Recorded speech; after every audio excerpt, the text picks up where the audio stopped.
Assalamualaikum warahmatullahi wabarakatuh. Perkenalkan, saya Bu Adanani, calon guru penggerak Angkatan 10 Kabupaten Siak, Provinsi Riau. Di video kali ini saya akan menyajikan koneksi antar materi modul 2.1 terkait pembelajaran berdiferensiasi. Kamilah guru penggerak yang akan terus berjuang membangun negeriku. Pemimpin pembelajaran memahami kodrat siswa untuk meraih cita-cita. Pada koneksi antar materi ini, CGP diminta untuk membuat kesimpulan dengan beberapa pertanyaan, yaitu apa yang dimaksud dengan pembelajaran berdiferensiasi dan bagaimana hal ini dapat dilakukan di kelas.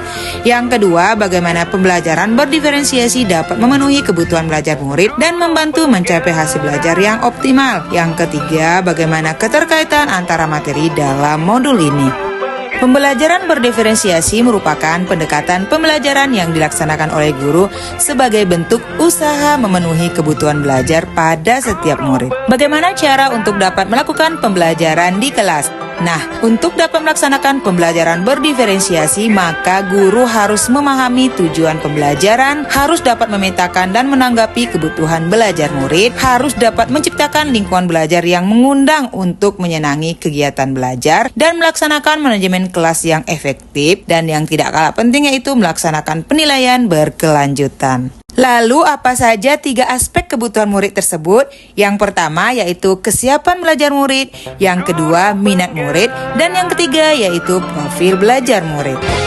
Kita wujudkan perubahan pendidikan yang berpihak pada siswa. Guru penggerak, penggerakkan. Guru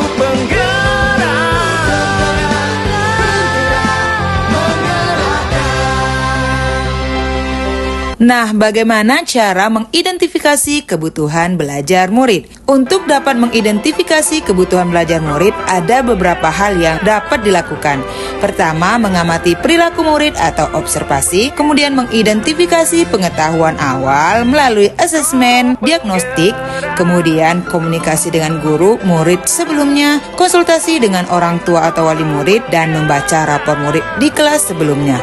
Guru dapat mengidentifikasi dengan memilih beberapa cara tersebut. Sedangkan strategi diferensiasi itu terbagi menjadi 3, yaitu konten, proses, dan produk.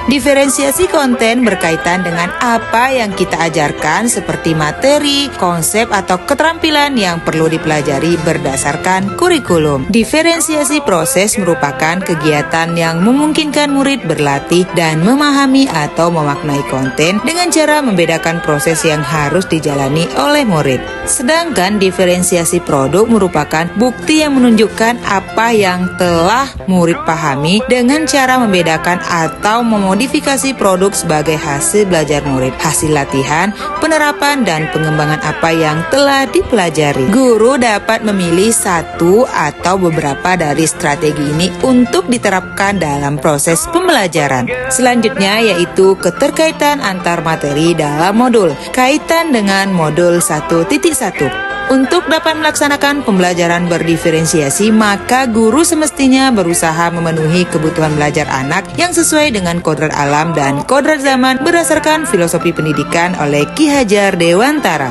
Sementara kaitan dengan modul 1.2 yaitu dalam melaksanakan pembelajaran dengan pendekatan berdiferensiasi, maka seorang guru penggerak haruslah berpihak pada murid, reflektif, mandiri, kolaboratif, dan inovatif.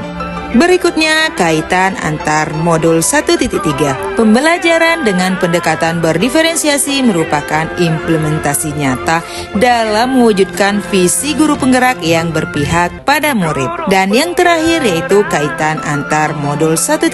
Dalam pelaksanaan pembelajaran berdiferensiasi memerlukan implementasi budaya positif sebagai jembatan untuk mengokohkan proses pembelajaran kolaboratif dan berpihak pada murid. Sekian koneksi antar materi dari saya. Terima kasih. Assalamualaikum warahmatullahi wabarakatuh.